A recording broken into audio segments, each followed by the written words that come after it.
Hello YouTube के हमारे सभी व्यूअर्स, वह इस अद्भुत अनोखे और खूबसूरत सफ़र में मेरे साथ निकले मेरे तमाम जगत के व्यूअर्स, सम्माननीय गूगल परिवार, यूट्यूब परिवार, सेवारत समस्त कर्मचारीगण। व्यूअर्स, बहुत आनंद आ रहा है इस क्लास में। बहुत अच्छे अच्छे बच्चों के व्यूज़ भी आ रहे हैं, कमेंट्स भी आ रहे हैं बहुत अच्छे अच्छे, और बहुत कुछ हमारे बच्चे सीख रहे हैं। मुझे इस बात की बहुत प्रसन्नता है। व्यूअर्स, ये सफ़र हमने शुरू किया है अपने देश भारतवर्ष को एक अनोखा और एक ऐसा देश बनाने के लिए जिसमें प्रतिभाएं ही प्रतिभाएं फलित हो रही हैं। वैसे भी हमारे भारतवर्ष में बहुत सी महान लोगों ने जन्म लिया है। हमारी भारत माँ की जो है, इसने अपनी गोद में बहुत सारे महान लोगों को जगह दी है। यस, और मैं ये चाहता हूँ अपने सच्चे मन से कि हर व्यक्ति एक नई प्रतिभा लेकर, नए प्रकाश को लेकर उभरे। इसीलिए मेरे व्यूअर्स, मैंने ये सफ़र आरंभ किया है और मेरे सफ़र में समस्त जो व्यूअर्स मेरे साथ जुड़ गए हैं, उनसे निवेदन कि वो डेस्टिनेशन पर जाकर ही रुके, उससे पहले वो सफ़र को ब्रेक ना करें, क्योंकि ये वो मंजिल है व्यूअर्स जो हर व्यक्ति पाना चाहता है। और हर व्यक्ति चाहता है जीवन में वो कुछ नया करना। हर व्यक्ति चाहता है जीवन में एक अलग से पहचान बनाना। तो उन सब के लिए ये सर्वोत्तम क्लास है व्यूअर्स। मेरे प्यारे व्यूअर्स, हम सभी ने इस क्लास में प्रवेश किया है। ये व्यक्तित्व विकास की यानी कि पर्सनैलिटी डेवलपमेंट की क्लास है, जिसमें हमने बहुत सारे बिंदुओं को छुआ है। जिसमें सबसे पहले हमने एटिकेट्स की बात की, और एटिकेट्स में हमने बहुत सारे एटिकेट्स के बारे में बताया, अलग अलग समूह के रूप में भी, और डिटेल चर्चा हुई। उसके बाद अहम बिंदु डिसिप्लिन के पर आए, उस पर खुलकर चर्चा हमने की।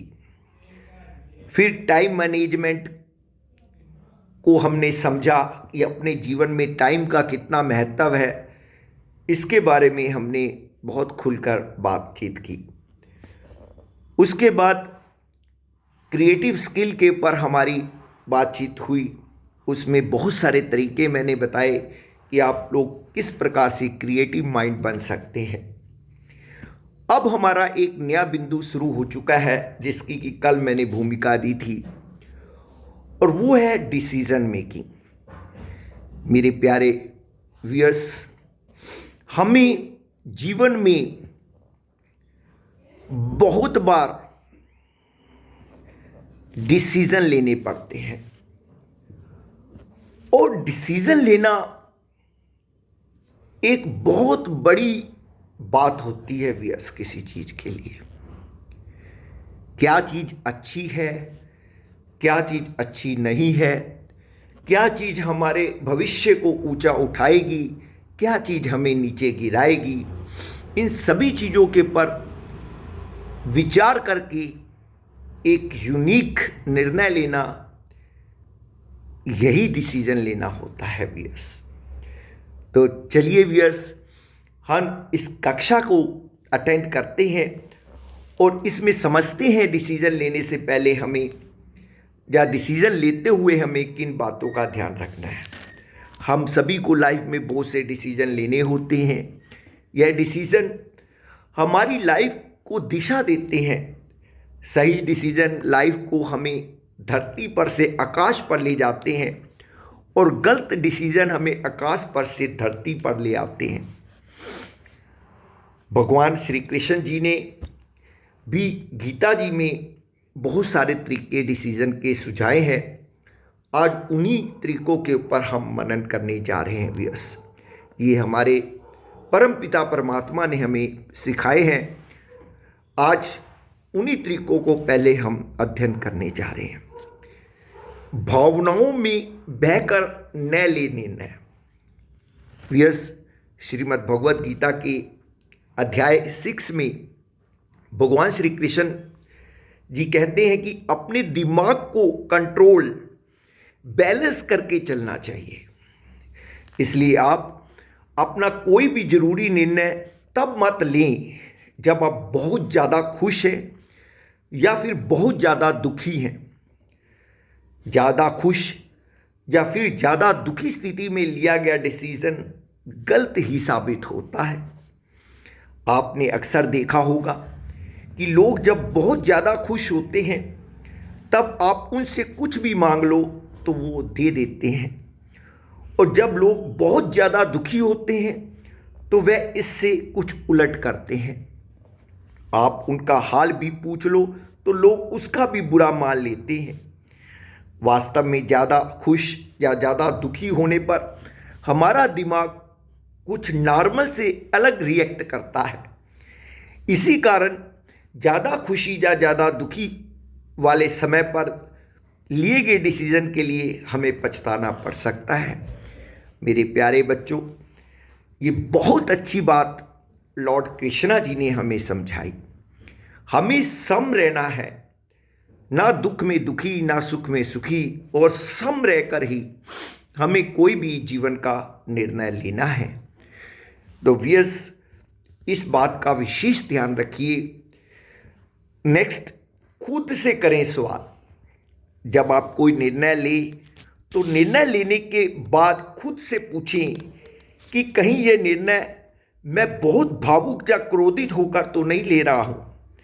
हर पक्ष पर पूरी ईमानदारी से खुद से सवाल करें और इतनी सही निष्पक्षता से खुद को जवाब दें। आप अपने जवाब से संतुष्ट हों तभी निर्णय लेकर आगे बढ़ें। ये बहुत बड़ी बात होती है व्यूअर्स। हम कोई भी निर्णय लेने जा रहे हैं, किसी के लिए निर्णय लेने जा रहे हैं, सबसे पहले हम अपने से पूछें क्या ये निर्णय अगर हमारे पे अप्लाई होता है तो क्या उचित होगा,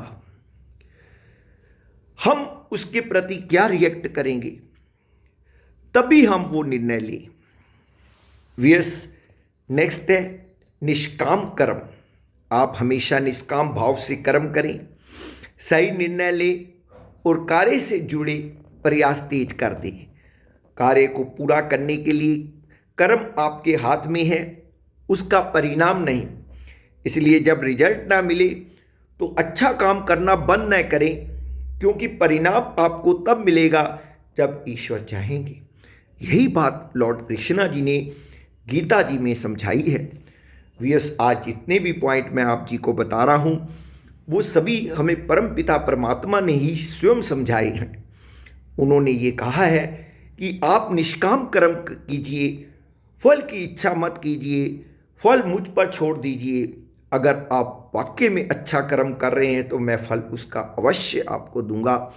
तो व्यूअर्स, हमें निष्काम होकर बिना किसी लाभ की इच्छा के हमें दूसरों के हित में कार्यों को करना चाहिए व्यूअर्स।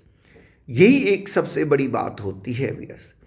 जब हमारा मन स्वार्थी होता है व्यूअर्स तो हम डिसीजन भी गलत लेते हैं, और जब हम निष्काम कर्म होकर जनहित में कोई कार्य करते हैं तो हमारे डिसीजन सर्वोत्तम होते हैं व्यूअर्स। बदलाव से न डरें। जब सॉरी, जब आपने कोई निर्णय लिया है तो उसके परिणाम के साथ परिस्थितियों में परिवर्तन भी आएगा। ऐसे में अगर आपके निर्णय लेने से बदलाव आ रहा है तो बदलाव जरूर करें, क्योंकि अपनी सह स्थिति अर्थात कंफर्ट जोन से बाहर आना जरूरी है। नहीं तो आप अपनी क्षमताओं को समझ नहीं पाएंगे। यस, ये बहुत ज़रूरी बात है। यस, जब भी हम कोई नया निर्णय लेते हैं तो नेचुरल है बहुत सारे बदलाव आते हैं जीवन के अंदर, और कई बार तो वो बदलाव हमें उद्विग्न भी कर देते हैं व्यास। लेकिन हमें ये सोचना चाहिए व्यास कि हमने कोई नया कदम उठाया है तो उसमें हमें कुछ परेशानियों का सामना तो करना ही पड़ेगा। इस करके व्यास बदलाव से कभी भी मत डरें। ऐसा ना हो कि बदलाव से डरकर हम अपने डिसीज़न को चेंज कर दें। व्यास, इस बात का ध्यान रखिएगा। बिना आस्था की न करें कोई काम। खुद में भरोसा हो और भगवान पर भरोसा हो तभी कोई निर्णय लें। अगर आपकी इच्छा दृढ़ होगी और नीयत साफ होगी तो आपके कार्य को पूर्णता तक पहुंचने में ईश्वर आपकी मदद करेंगे। तो यही निर्णय के लिए सही नीयत और पक्का इरादा होना बहुत ज़रूरी है व्यास। तो व्यास, ये जो संदेश हैं, जितने भी मैंने आज पॉइंट बताए हैं, ये हमारे लॉर्ड कृष्णा जी ने हमें सिखाए हैं, और उन्हीं पॉइंट्स को मैंने आप जी के सामने एलिबोरेट किया है व्यास। हमें चाहिए कि एक अच्छा डिसीजन लेने के लिए हमें बिल्कुल निष्पक्ष होकर और बिना किसी भावनाओं में बहे हमें निर्णय लेना चाहिए व्यास। तो ये बहुत बड़ी बात होती है व्यास। तो चलिए व्यास, आज की मोटिवेशन को भी ले लेते हैं व्यास। आज की मोटिवेशन के लिए मैं जो शख्सियत आपके सामने ला रहा हूँ वो है नेताजी सुभाष चंद्र बोस। व्यास, ये स्वतंत्रता सेनानी रहे हैं, भारतीय नेता रहे हैं। इन्होंने एक बात बहुत अच्छे ढंग से समझाई है कि सर्वधर्म समभाव। इन्होंने बताया है हम सभी एक हैं, सब धर्म एक हैं। व्यास, देखिए ना, भगवान तो एक है ना, हम सब ने उसके अलग अलग रास्ते खोजे हैं। जैसे हमें किसी पर्टिकुलर डेस्टिनेशन पर जाना हो तो उसके लिए भी कई दिशाएं होती हैं। कोई किसी दिशा से जाता है, कोई किसी दिशा में जाता है, लेकिन लास्ट में पहुंचता तो वही है नवियस जहां उसको जाना है। इसी प्रकार से भगवान भी एक हैं, उसके रूप अनेक हैं, उसके नाम अनेक हैं। हमने अपने अपने रूपों से, अपने अपने नामों से उसको याद किया है, उनको सम्मान किया है, लेकिन वो परम शक्ति परमेश्वर एक है। वो सबके पिता हैं, हम उनकी संतान हैं, और उनकी संतान होने के नाते ये हमारा फर्ज है कि हम आपस में समभाव से रहें और सबका सम्मान करें। तो यही बात आज नेताजी सुभाष चंद्र बोस हमें समझाने जा रहे हैं अपने जीवन वृत्तांत से, जो कि मैं आपके सामने रख रहा हूँ। नेताजी सुभाष चंद्र बोस ने ब्रिटिश फौज से लड़कर आज़ादी पाने के उद्देश्य से आज़ाद हिंद फौज का गठन किया था। अब यह आप सभी लोग जानते हैं, आज़ाद हिंद फौज का गठन सुभाष चंद्र बोस जी ने किया था। सुभाष चंद्र बोस धर्म व जातिगत भेदभाव को तवज्जो नहीं देते थे, इसलिए उन्होंने आज़ाद हिंद फौज के दरवाजे सभी धर्मों के लोगों के लिए खुले रखे थे। इस वजह से उनकी फौज में हिंदू, मुस्लिम व सिख तीनों धर्मों के सैनिक थे। रहते सभी प्रेम से थे, किंतु तीनों ही अपना भोजन अलग अलग करते थे। एक दिन उनसे नेताजी ने कहा, आज शाम को मैं आप तीनों धर्मों के लोगों का बनाया भोजन करूंगा। सैनिक यह सुनकर बड़े खुश हुए और उन्होंने अत्यंत मनोयोग से भोजन बनाया। शाम को नेताजी भोजनशाला पहुंचे और मुस्कुराकर बोले, अब आप तीनों अपना भोजन ले आइए। तीनों धर्मों के सैनिक 3 प्यालों में सब्जी वह रोटी लेकर हाजिर हुए। नेताजी ने तीनों प्यालों में सब्जी व रोटी लेकर बड़ी प्लेट में उड़ेल कर मिला दी और कहा, आप लोग अब अपनी अपनी सब्जी वापस अलग कर लीजिए। तब तीनों सैनिकों ने कहा, यह संभव नहीं है। आपने जब हम तीनों की सब्जियों को मिलाकर एक कर दिया तो अब अलग अलग करने का क्या मतलब? तब नेताजी बोले, मैं भी तो यही कहना चाहता हूँ। जब हमारा देश भी धर्म संप्रदायों से मिलाकर हिंदुस्तान बना है तो फिर इस आधार पर भेदभाव करने से क्या फायदा? उस दिन से सभी धर्मों के सैनिकों का भोजन एक साथ बनने लगा। वस्तुतः एक ही ईश्वर की संतानों में किसी भी आधार पर पक्षपात उचित नहीं है। वैसे भी एकता में जो बल है वह विभिन्नता में नहीं है। तो व्यूअर्स देखिए कितनी सुंदर सीख एक प्रैक्टिकल ढंग से नेताजी सुभाष चंद्र बोस जी ने थी। तो व्यूअर्स यही यूनिकनेस होती है। ऐसी पर्सनैलिटी, ऐसी प्रतिभाएं हमारे अंदर जब आ जाती है तभी कोई हमें कहने के लिए मजबूर हो जाता है, व्हाट अ पर्सनैलिटी। तो मेरे प्यारे बच्चों, आज मेरी कक्षा यहीं समाप्त होती है। कल फिर मिलूँगा नए कंटेंट के साथ और नया कुछ सीखेंगे। व्यूअर्स मेरी ये लाइव क्लास होती है ठीक शाम 7 बजे। आप सभी लोग उपस्थित हो जाया करिए और इस क्लास का उसी समय आनंद लीजिए सब मिलकर, क्योंकि हम भी सब मिलकर एक हो जाएं व्यूअर्स, इसी में मज़ा है। यही चीज़ सुभाष चंद्र बोस जी ने हमें सिखाई है। व्यूअर्स हमें एक होकर रहना चाहिए, डिफरेंस नहीं करना चाहिए। हम सभी एक परमपिता परमात्मा की संतान है। जय श्री राम, राधे कृष्णा, नमस्कार नमस्कार नमस्कार।